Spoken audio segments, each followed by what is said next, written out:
ખેડૂતો માટે લાલબત્તી જમીન માફિયાઓ અને દલાલોની મેલી નજરથી સાવધાન રહેજો।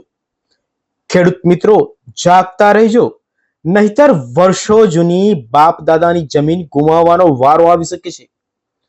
હાલના સમયમાં જમીન દલાલો અને કાયદાની મુખપટ્ટીવાળાઓ શોધીને બેઠેલા તત્વો સક્રિય થયા છે।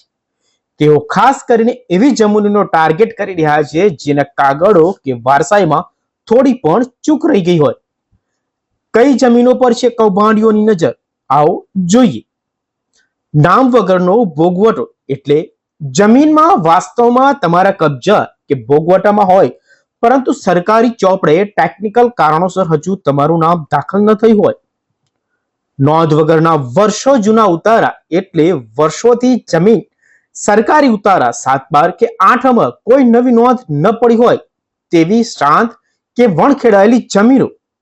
આ જમીન માફિયાઓ અને દલાલોની ટોળકી ફૂટકપટ અને કાયદાના દુરુપયોગમાં એટલી આગળ વધી ગઈ છે કે મૃત વ્યક્તિને પણ જીવતો બતાવી દે છે, જેમાં ખોટા પેટીનામા અને બોગસ દસ્તાવેજો ઉભા કરીને, અરે ખોટા ફોટોગ્રાફ્સ અને નકલી ડોક્યુમેન્ટ તૈયાર કરી દે છે।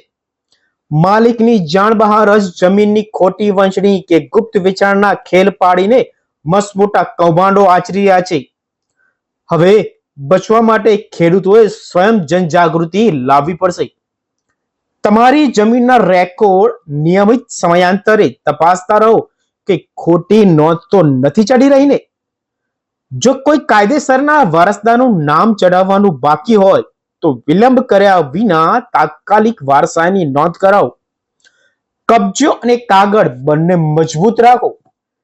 જમીન ફક્ત ભોગવવામાં જ નહીં પણ સરકારી ચોપડે પણ તમારા નામે સ્પષ્ટ હોવી અનિવાર્ય છે। કહેવાય છે ને કે ચેતતા નર સદા સુખી। કોઈ અજાણ્યા કે શંકાસ્પદ દલાલને જમીનના અસલ કાગળો કે વિગતો આપતા પહેલા 100 વાર વિચાર કરજો। હવે જાગૃત બનો અને સમજદાર પણ બનો। તમારી જમીન એ તમારું અસ્તિત્વ છે। દલાલો અને કૌભાંડીઓની મેલી નજરથી તેને બચાવવા માટે આજે જ તમારા જમીનના કાગળો તપાસો અને ગામના અન્ય ખેડૂત ભાઈઓને પણ માહિતી શેર કરીને જાગૃત કરો। જનહિતમાં જારી, સત્ય વિચાર ન્યૂઝ।